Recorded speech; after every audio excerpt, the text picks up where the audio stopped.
Кое е нещото, което ви успокоява? Когато сме пред важна среща или искаме да покажем новия си проект на нашия шеф или на екипа, с който работим, или заставаме на сцената, говорим пред много хора, ръцете ни се изпотяват, сърцето увеличава своя пулс и имаме чувството, усещането, че стомаха ще ни се пръсне, както и мозъчните вълни толкова силно трептят, че имам чувство, че мозъка ще ни изскочи. И има най-различни начини. Учените говорят за намаляване на мозъчните вълни точно в такива моменти. Дали не можем да използваме тези знания в наша полза, за да можем да даваме повече на другите, а не да взимаме за себе си? Това, което можем да направим преди важен изпит или такава подобна среща, е да забавим именно излъчването на тези мозъчни вълни. Човек се успокоява, като си казва някакви фрази. Ще се справя, ще бъде всичко наред, ще одобрят проекта ми.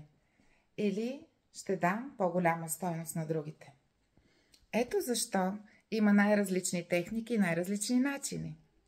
Един от тези начини е да слушаме хубава, прекрасна, успокояваща мелодия, която да ни пренесе не само от бета в алфа състояние, да забави нашите мозъчни вълни, но и още по-надълбоко.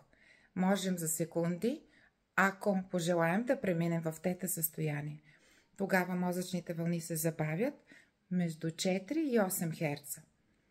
И състоянието на мозъка се подобрява, кръвообращението също. И ние се успокояваме, цялото тяло отразява тази наша нова действителност. Навлизайки за няколко минути в това състояние, ние даваме тласък не само за зареждане на енергия, но и за много по-добро представяне, също така пред публиката, която очаква нашата изява. Ето една такава песен, или мелодия по-скоро, която аз създадох, която лично мен ме успокоява.